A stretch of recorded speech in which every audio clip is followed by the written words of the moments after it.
This show is sponsored by Den 10 Insurance Services, helping businesses get the right insurance for all their insurance needs. Visit den10.io to get a quote. DENTEN.io. And remember, when you buy an insurance policy from Den 10, you're giving back on a global scale. Hello, all my entrepreneurs and business leaders, and welcome to the Michael Esposito Show, where I interview titans of industry in order to inform, educate, and inspire you to be great. My guests today have provided business solutions in the area of software upgrades and business processes and analysis, and has conducted best business practice research for over 30 years.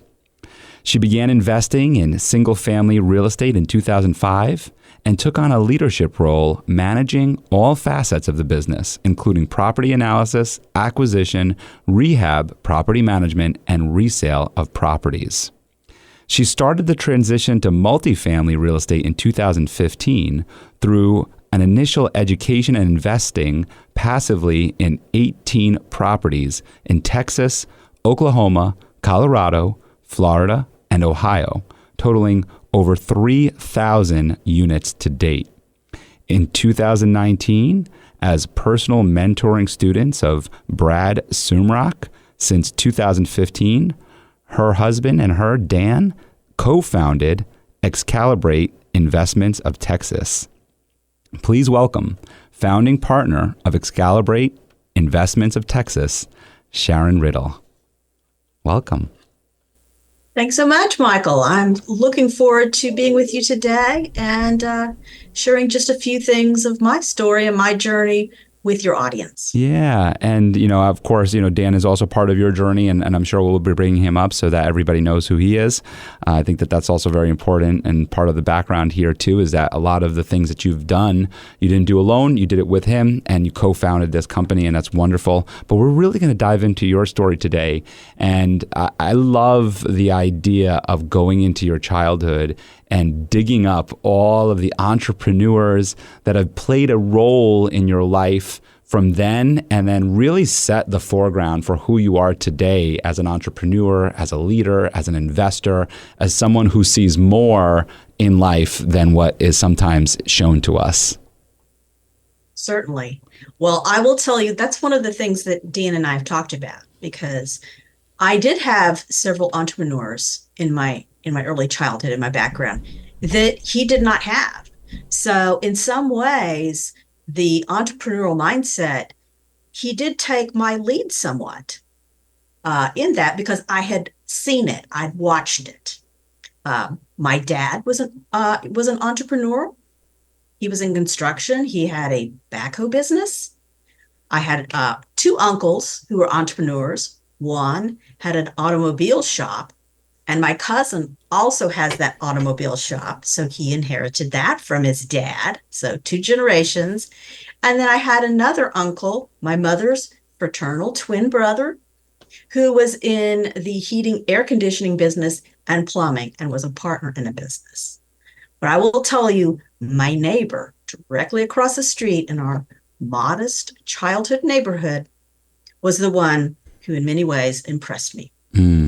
Leona Shepard McDaniel owned the only toy store in Denton, Texas in the early 1970s.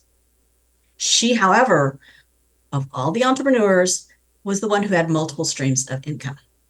She had a residual income from a grocery store that her late husband, she was a widow, had partnered with his brother. So she was kind of the silent partner of that business. She was the active solopreneur in the toy store, and she also had some real estate holdings in Florida. So she had some business fraternity that she was part of, and they traded tips regarding some investments and some real estate investments, and their land, their lots became part of what Disney bought to put Epcot on. Yeah, it's kind of wild. My neighbor across the street, and she actually even took me on a buying expedition for buying toys and small sports items because there weren't separate sports stores in Denton, Texas at that time. So she kind of handled all of that. And we went to lunch and she chatted, and I felt she really planted some seeds in me, not only that day, but before, because she took an interest in what I was doing and how I was conducting myself in life. And that meant a great deal to me. That's so cool. I mean, we're definitely going to talk a lot more about this, but such a cool piece of history there, knowing that she sold some of her lots of land in order to build Epcot, which is just really cool. My family and I, we just visited Disneyland. I believe it's Disneyland down there, right? Or is it Disney World? It's down in Florida.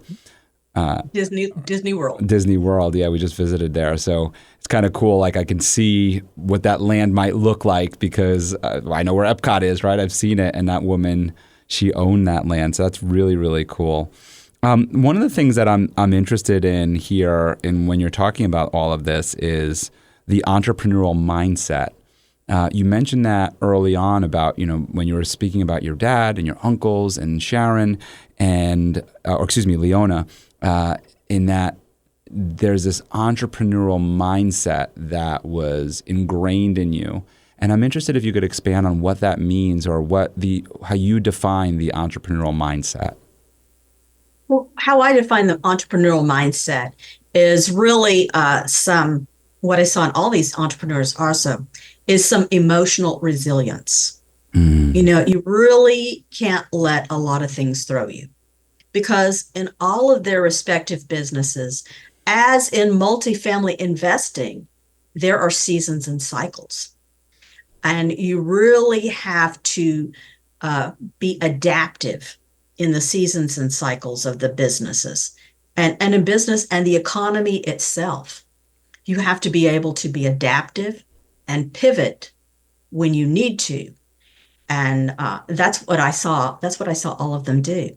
I will say that Leona Shepherd McDaniel seemed to be more adaptable than the three other entrepreneurs who were my family members. What about her did you see was adaptable? What's a situation that you had seen? Well, first of all, here she was a widow, and she had decided to really start this toy store before her husband passed away. Well, she continued it on. She had relatives and friends who said, "Oh, do you want to go ahead and close this business and just kind of cash out?"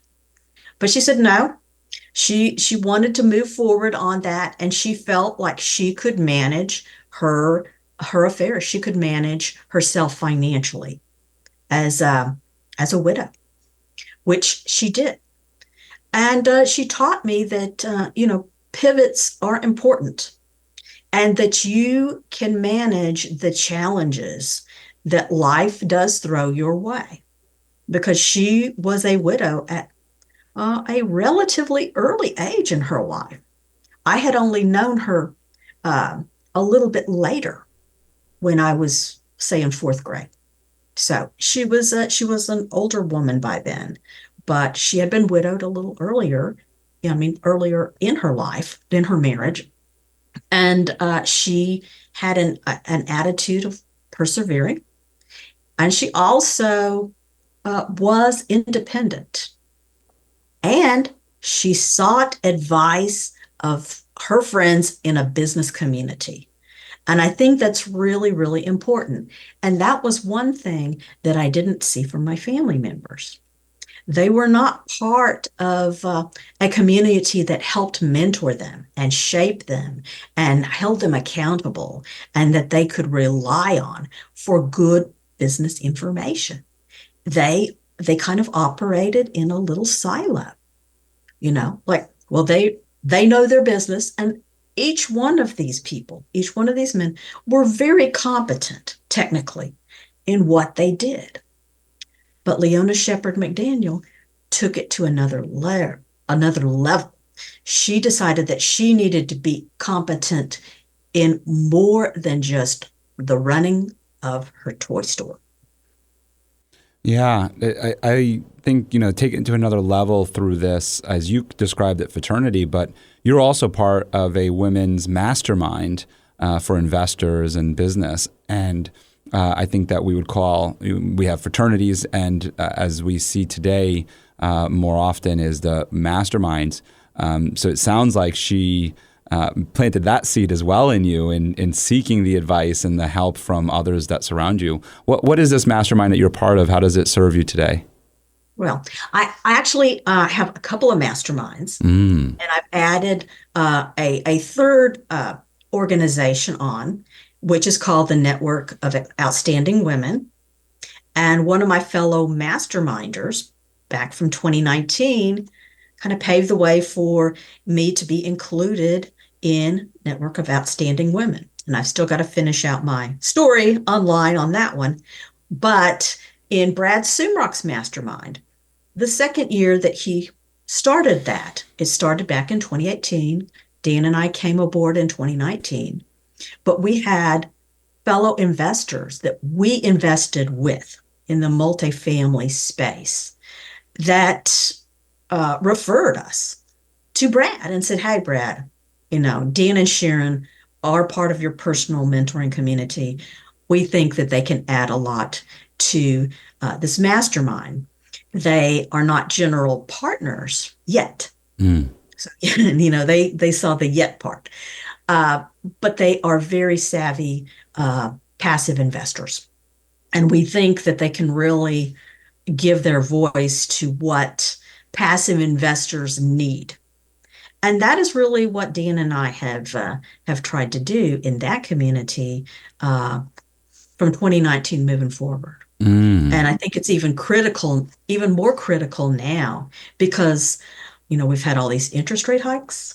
We've had a lot of challenges, and not only have general partners, but passive investors, the limited partners in the multifamily space, have had to be even more adaptive than when we started.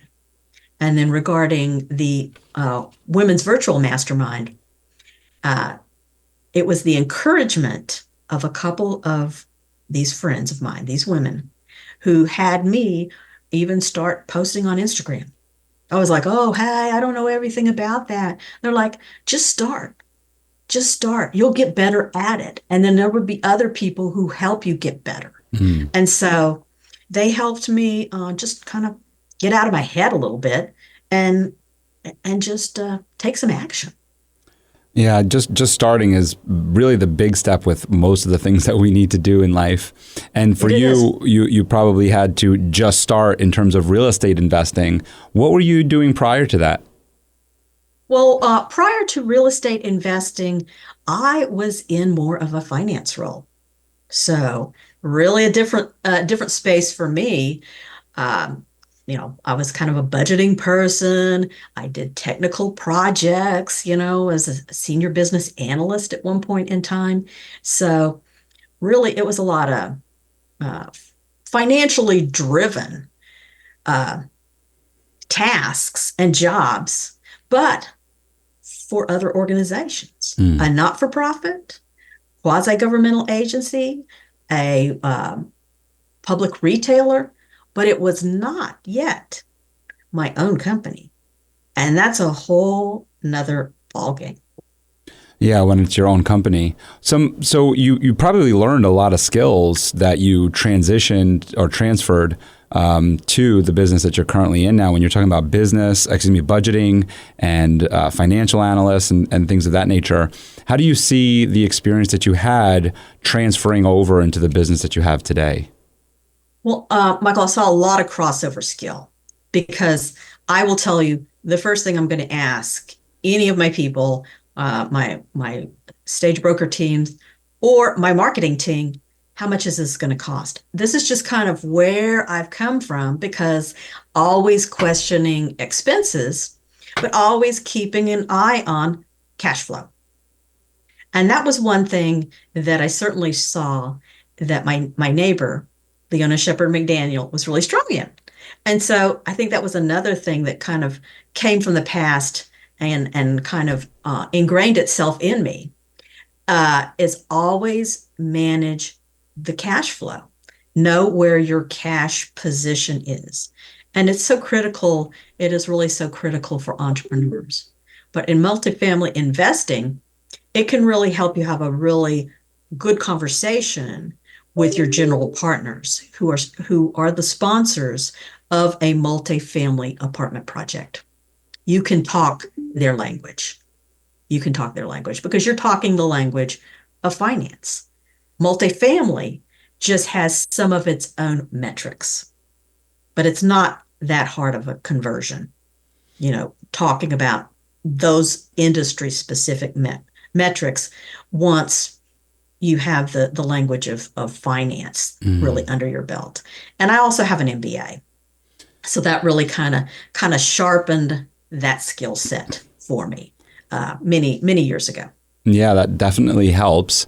I'm interested in the idea of crossover skills and transferable skills and how you work with your team in terms of those. I'm sure many of the people that come on are similar to you. They had previous careers, they had previous jobs or roles or functions that they had prior to becoming, as you mentioned, limited partners or partners with you. How do you help them tap into some of those skills and bring them into what you're doing today with them?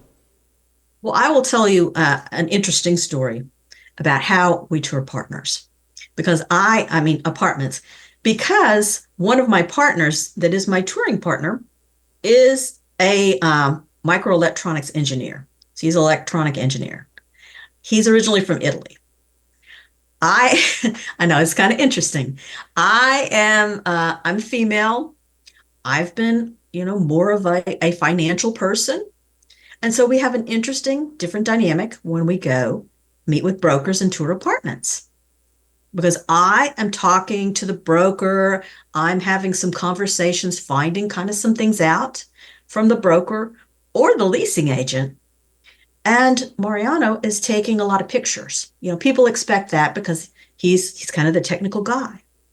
But what we have discovered is by having the free-flowing conversation going the entire tour, things are disclosed that we did not know was going to be disclosed.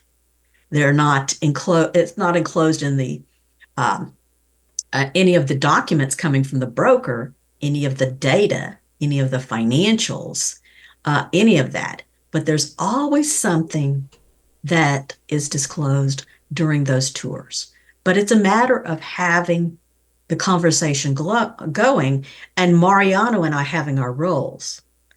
And we have kind of a script, I'll be honest. We have kind of a script. And we have other general partners that work with us too, but we're the ones that go on the property initially to kind of come up with the business plan. So you use his technical background to kind of distract the person that's touring you in order for you to be able to get as much information as possible that's going to help you decide whether it's a good investment or not. Well, it isn't totally distraction because I'm the one asking the questions. See, and I'm asking technical questions. And they don't necessarily expect me to be asking technical questions. Ah. Yeah, they expect Mariano to be asking technical questions because let's say on the last apartment that we looked at, it was in Irving, Texas.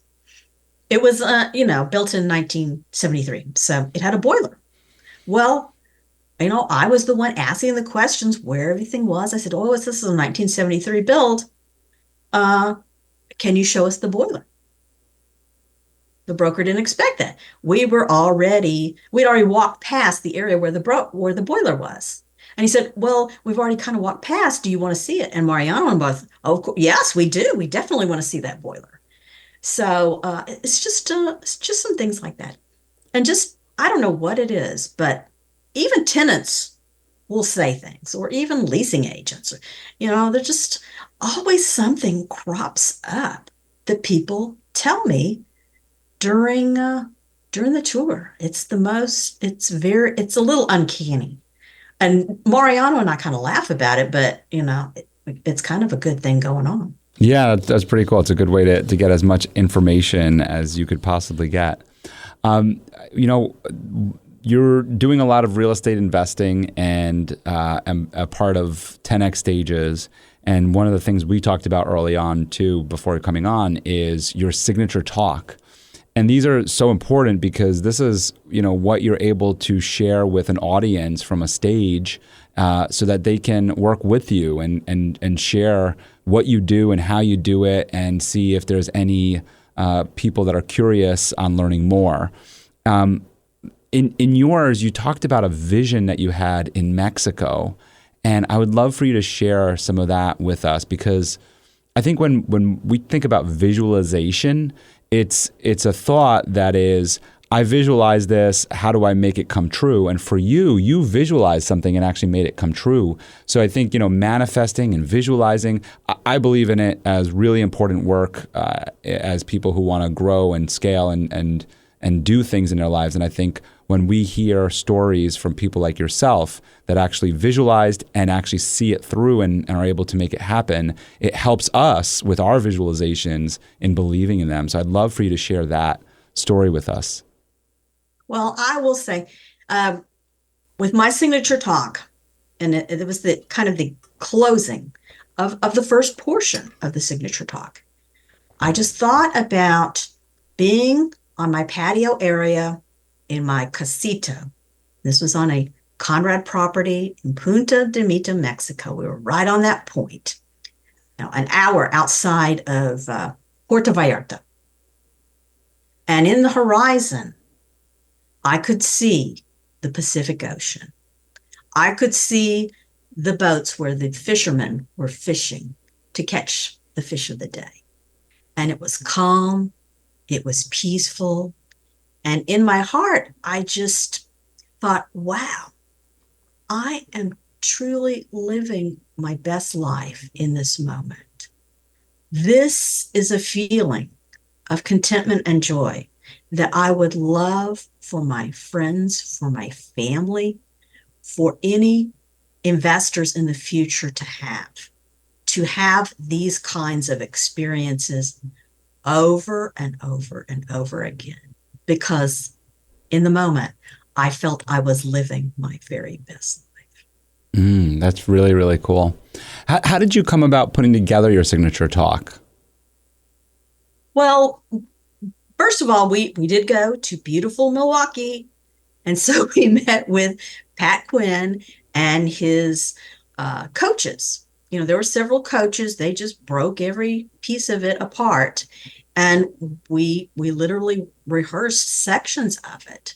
So I had some initial stories that I had part of that. And another story that I had within it was the story of a time in our single family investing when I was going out day after day and making offers on property. Well, those weren't accepted. I was working with Realtor Sue. We were making these offers week after week. Those offers would come back, all rejected, all rejected. I felt really so disappointed, and I felt like I was just at a really low point.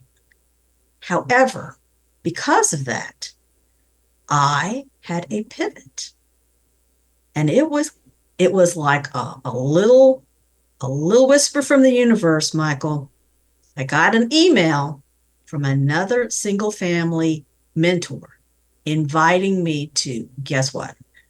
Brad Sumrock's Rat Race to Retirement. This is his entry point where he brings students in to his personal mentoring community. And I had the promo code. I got to go for free. Dean and I got to go for free because we knew somebody. But I felt, wow, I really need to do something different. And in that moment, I'm not kidding you, it was probably a week later I got that email. And that's when you decided to join that course. Could you tell us more about Brad Sumrock and his course and what he does? Well, what Brad has is, we started out in his beginning level, which was foundations. You really learned some of the metrics in multifamily investing. and that was for passive investors. So you have modules that he put together. So you would be learning elements of multifamily investing. What are some of the things you need to know? How do you monitor things? How do you measure things? And so that's what we learned. But before the first year was over, we decided we were going to up level and become personal mentoring students. So that would give us a wider community. We could be on the coach's corner. We were on a coach's corner just last night talking about a very specific topic within multifamily investing. And it's always one of Brad's coaches who leads that, or more than one of Brad's coaches. And so you get some additional interaction, not only with his community, but with his coaches. And that is a monthly situation.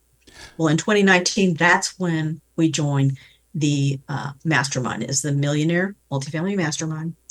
And so we got more direct exposure with Brad, but also with some of his mentoring community, some of his people within Tony Robbins, some other people that he has known through some other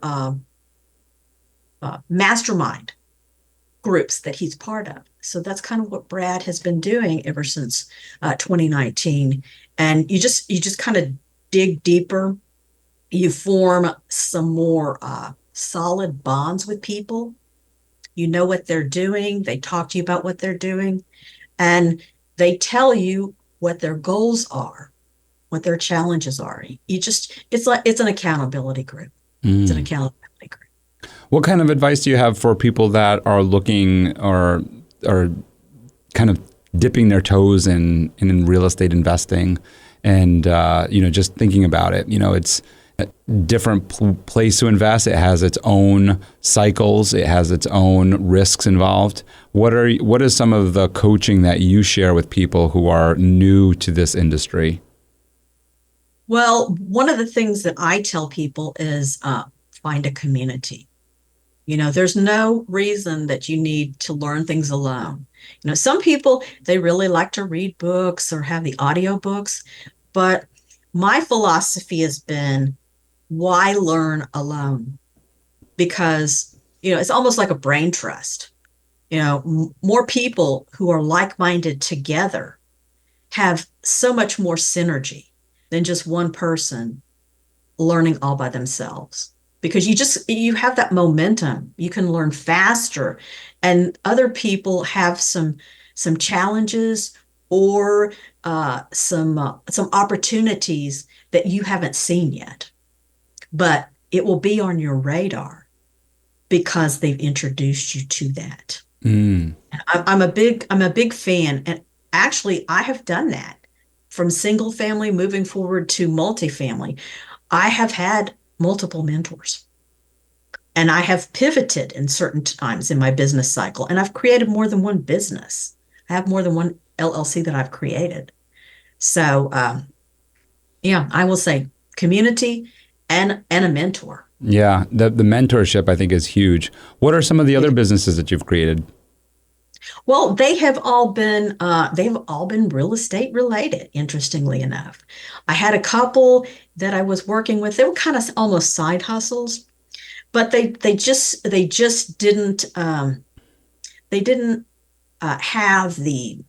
they didn't meet the goals in the timeline that I had. So one of the things as an entrepreneur, I think it's really important to let some things go that just aren't working out, because there will be something else that does. And then you can concentrate on what's working. Because it really isn't failure if you keep trying. It really isn't.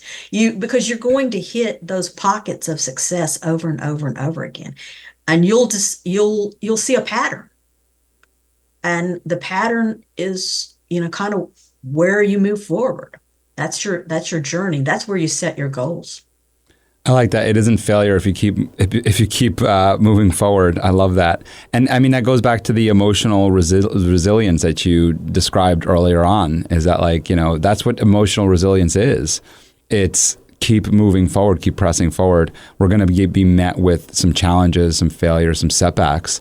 I'm interested in some of those in your experience with what you do and in the businesses that you have. What was one of your biggest challenges? Well, one of my biggest challenges started in single family. And it was the story that I related to you about Realtor Sue and not getting those offers. Yeah. Because to really move us forward in the single family business, we needed to have more homes. We became a landlord. I self-managed single family homes myself. And it was kind of like we needed a critical number. We needed critical mass to really get us to our family goals. And Dan has been paid very well in his aerospace career. But, there's a time period where he'd kind of like to retire him out, So we just weren't hitting the mass. So that's when we decided we needed to pivot to multifamily. And what I will say is within single family, continuing to move forward and trying really got us to a point of our first million.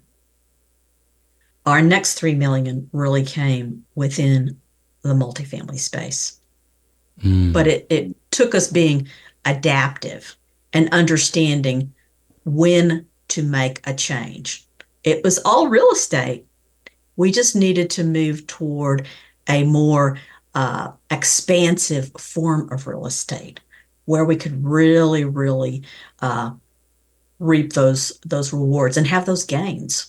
We just needed to have a higher mass of gains, higher dollar. Yeah. So many people see the big real estate people like yourself on social media, pictures of Grant Cardone and jets and all this other stuff. And of course think, hey, I want to jump into this. I want to get in a community. I want to get rich. I want to be able to make my first million. You speak about it and get to my next, get the multifamilies and get into $3 million. And I mean, of course it sounds enticing, right? And so many people want to do it. I'm interested in the work that goes into making that first million. And if you could share what the reality of that is.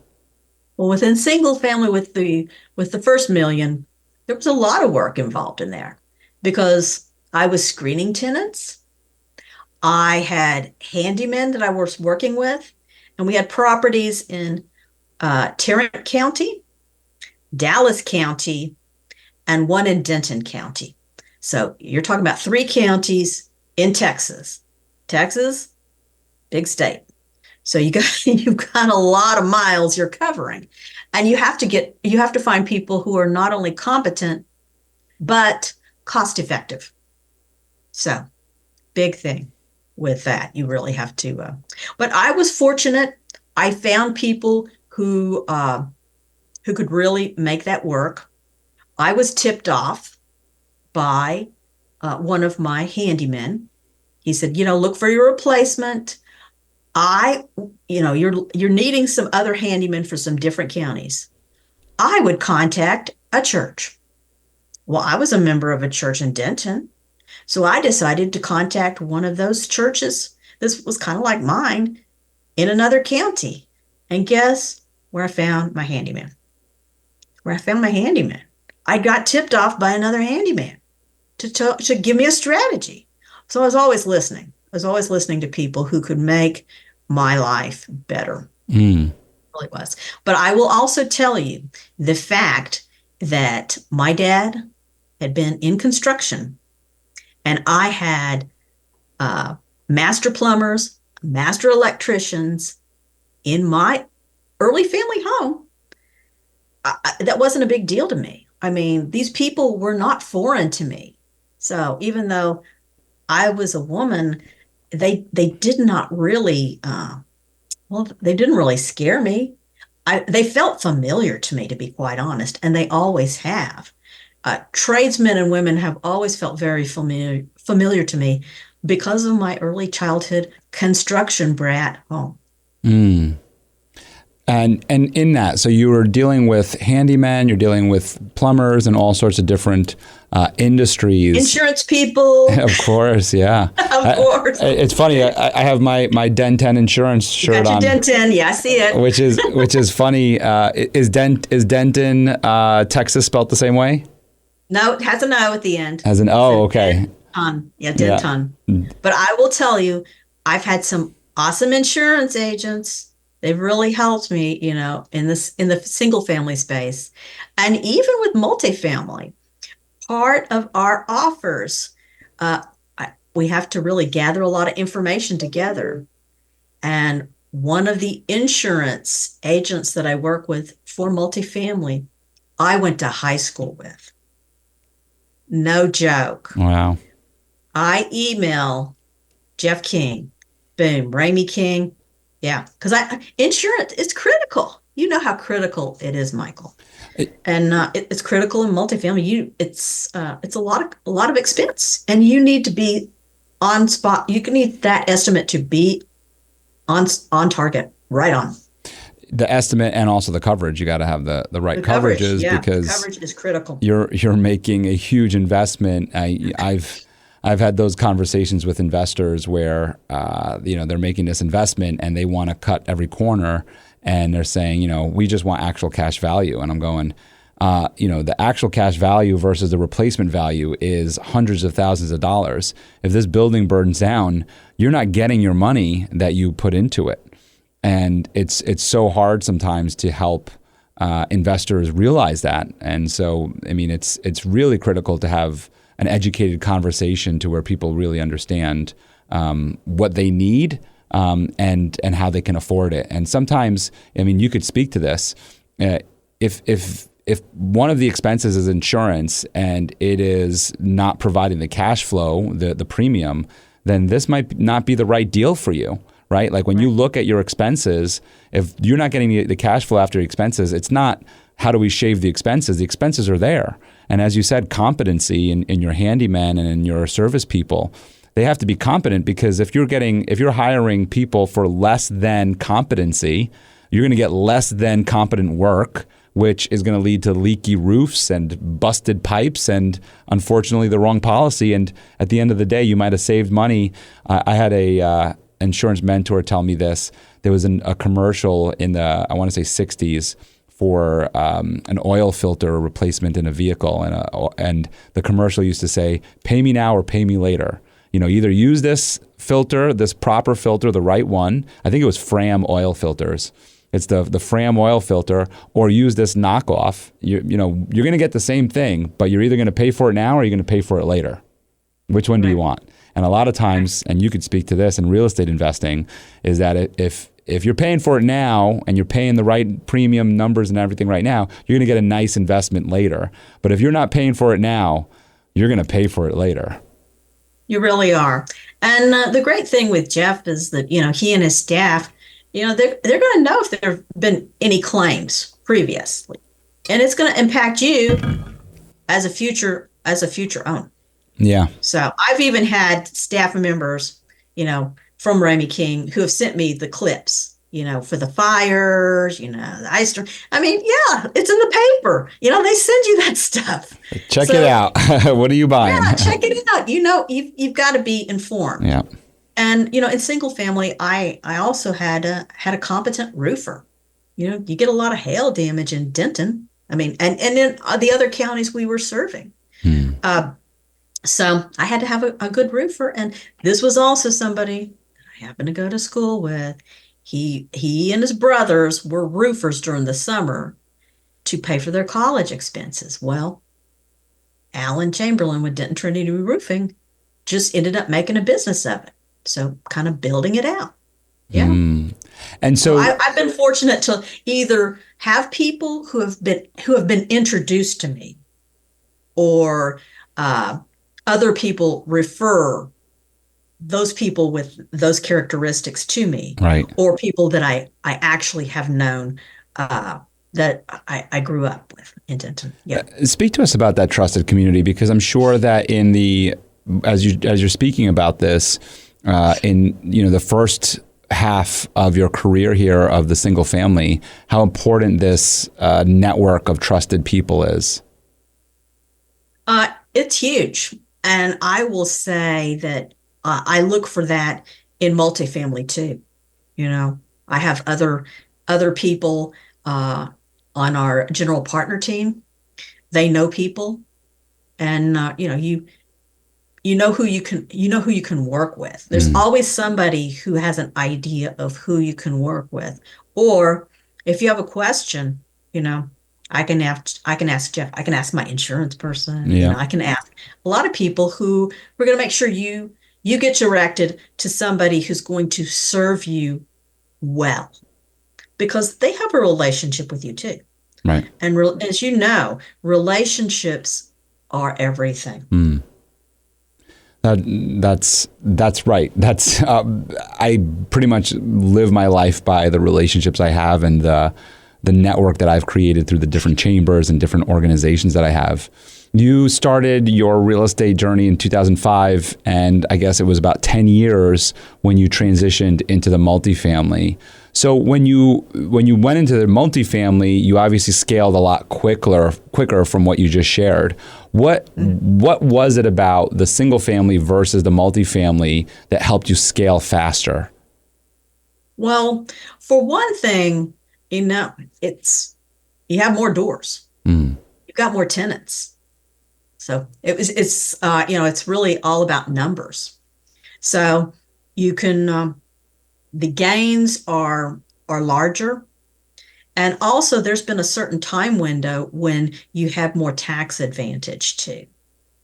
With a single family, I had my carryover loss sometimes until I sold the property.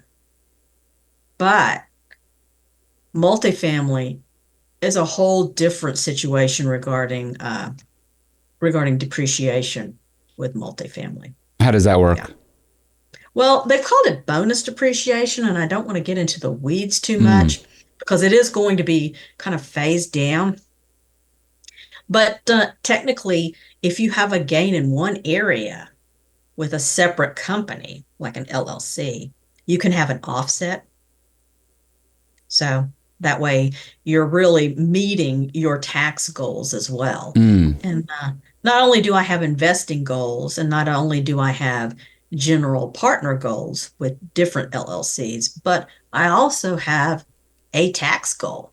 I want to be able to be a charitable giver separately from paying taxes. I want to be able to give to the organization and entities I want to, and not pay excessive tax, because in my mind, there are organizations I feel are being very efficient and doing very good work. And I will say, Michael, I'll make this confession. I am a woman who likes some control. Yeah, you like your control. I love that. I like my control. Yeah, couple things you mentioned. I would just like if you could just help our audience understand the difference between partners, managing partners, general partners, all of these different terms that you've kind of put out there. If you could just help us understand the hierarchy, I suppose. Okay.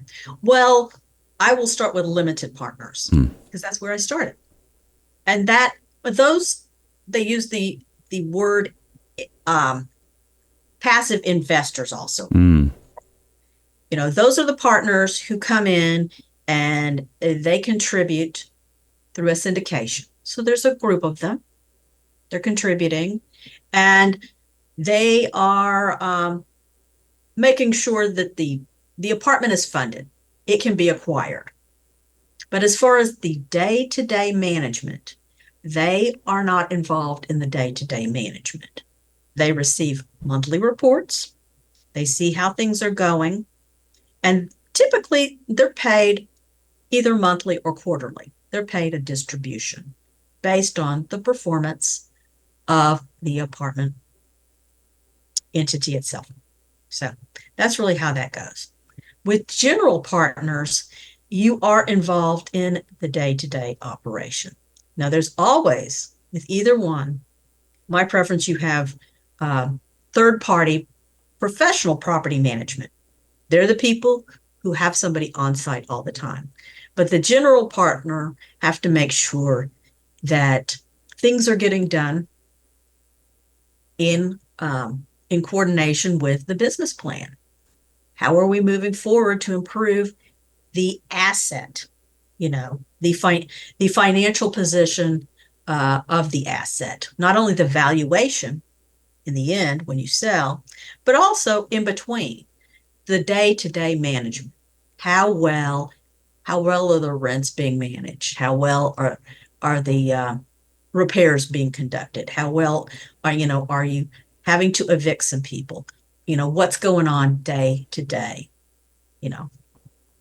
And that's kind of, they have the responsibility for that. And so so is that clear? Yeah. So in the position that you're in now, do you serve as both sometimes, as a general partner and a limited partner? You may have investments in another property that somebody else is a general partner in? I do have investments in other properties. And interestingly enough, I'll share with you, we are also creating another LLC, and my daughter is going to be a partner with us in that LLC. So you can have multi-generational wealth. You can bring somebody on, like our daughter is in the consulting world, but she is also going to be a partner in this latest LLC. So we might be investing in an apartment that, we're part of a general partner team, or investing in an apartment that we come in as our family together with that LLC as a limited partner or a passive investor. So we might be investing in somebody else's apartment that they're in charge of the business plan. They're the general partnership team. So. But we know you like control, as you said. I do like my control, and I will call investors. I have been known to do that, not only, after the property has been acquired, but before. I mean, I'm okay with viewing a webinar, but I will call those numbers that appear on the webinar and ask a few questions. And one of the questions that I will share with your audience today, and I love to ask, is what truly excites you about this property and its business plan? And what's the response you look for? Well, it's kind of an open-ended question. I'll be honest with you. It's kind of like when Mariano and I tour properties. You always have people tell you things that you don't expect. And that's what I like to hear, because I want to hear how excited people are about it. I want to hear specifically what they think is going to happen as a result of this business plan and why they are so excited about that pocket within that market, not only that property, but that little submarket where that property exists. Yeah, and I want to hear it all. And with that question, you're really looking for, are they enthusiastic about this property, or is this just another investment? And I think based off of our experience with business is that, the person leading the charge, if they're not enthusiastic about this, then this is going to quickly get deflated before it even gets off the ground. So that excites. How are you going to have the momentum? Right. They're in charge of driving that momentum. So they need to be excited about it in the very beginning. And also what I find out, not only what are they excited about and the whole thing about the market and the property itself, but they tell me specific numbers. They end up telling me numbers that do not appear on the webinar. Yeah. So it is like an open-ended question. And people, when you ask an open-ended question, people tell you a whole lot more than when you ask really specific questions. Yeah, they'll be able to share more on that about that report, and they want to, because they want to maybe fluff or be able to highlight certain things that maybe aren't in the report in order to intrigue you and bring you in. And now that may open the door for more questions that you are searching for. You mentioned that you also like to work with charitable organizations and different charities in your area, and I noticed that you also do some philanthropy in your area. I'm interested if you could share some more about that with us. Certainly. Well, one of the charities that we got involved with last year was Share the Love.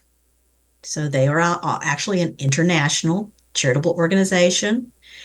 I will say locally, we are involved with Our Daily Bread, and they make sure that those who are in need do receive meals. So they serve the homeless, but they also serve some low income families. So they're just a really critical part of Denton, Texas, that makes sure that people are fed. And they also have a larger facility now, so they have some overnight shelter capacity. They have a garden in the back. They have some people who do have dogs, and so they have an area, so, for dogs, and they have some dog food and some things. They've really grown over many, many years. They started in a Presbyterian church in Denton, and they have just grown over the years because the need has grown so exponentially. So I like that. Dan really likes some charitable hospitals. He likes Scottish Rite because it really helps families whose children have very specific needs. And then they can work with a team of internationally known doctors and help children. So really have a love for children. And so those are some of the things. And then we have some other charities specifically through our church. So we do give to specific ministries within our church in Denton, Texas. So those are a few things, and it kind of grows every year because when you're very blessed and you have so much abundance, you just want to be generous. Yeah, that is the nice part about when I read your story that I really enjoyed, is seeing that generosity come through in that, you work really hard and you've built this investment business, this real estate investment business. And not only in the charitable side that we're talking about now, but also in the mentoring side of taking people and trying to help them, show them the way of, here's my experience, here's how I did it, and here's how you can do it. And that in itself is also, it's not charity work, but it's similar in the giving back to people and how rewarding that is. And I know that you do some workshops in that, and you also have a mastermind, and you do many, many things in this area. As we start kind of wrapping up here, where can people learn more about what you're doing in that realm? Well, I will say they can go to my website, and my company. The latest company that we've branded is actually Excalibur Investments of Texas. So, and I'm going to repeat this a couple of times, www.excalibre Texas, TEXAS.com. So it's www.excalibre.com. Dan had a thing kind of about the Arthurian legend, so that's the whole story. I had a feeling. Dan made that kind of, he kind of Excalibur. Well, he couldn't spell it the way he wanted to, but we had to alternate our spelling. But that's how that name came about. So we like to kind of do some really not magical, but really some pretty special things in the multifamily space. That's what we like to do. And I will say too that I do enjoying having one-on-one conversations, and almost not a mentorship, but almost a mini mentor. It's kind of like in the moment mentor. Yeah. Because sometimes you just really need to have those conversations. You want people to have situations where they can have things easier than maybe you did in the past moments. Yep. So and they'll make their own mistakes, so it's nice to learn from yours, right?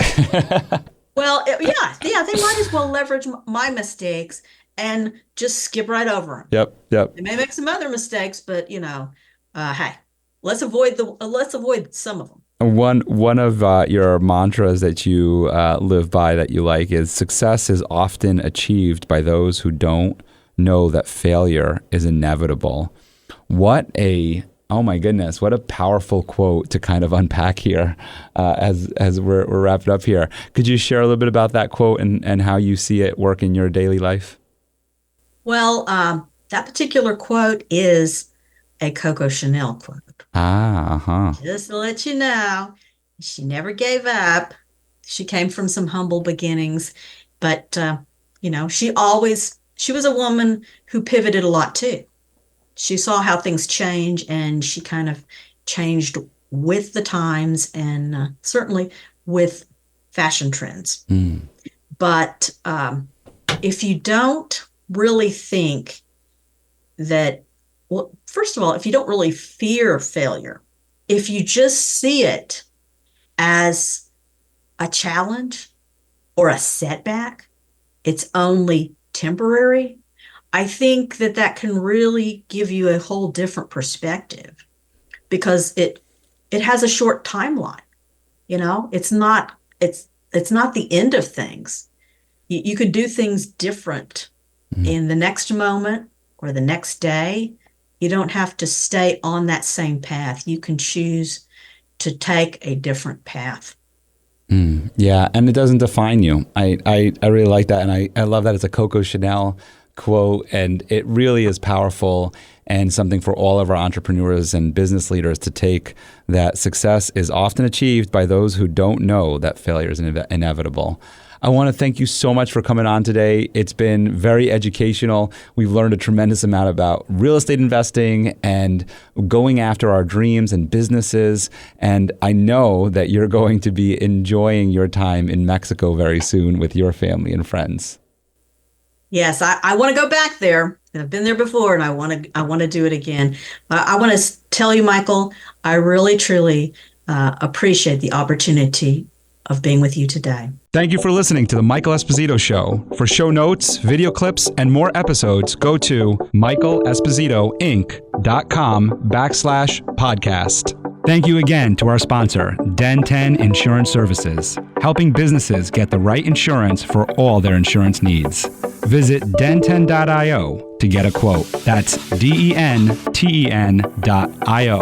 And remember, when you buy an insurance policy from Den 10, you're giving back on a global scale. This episode was produced by Uncle Mike at the iHeart Studios in Poughkeepsie. Special thanks to Lara Rodrian for the opportunity and my team at Michael Esposito Inc.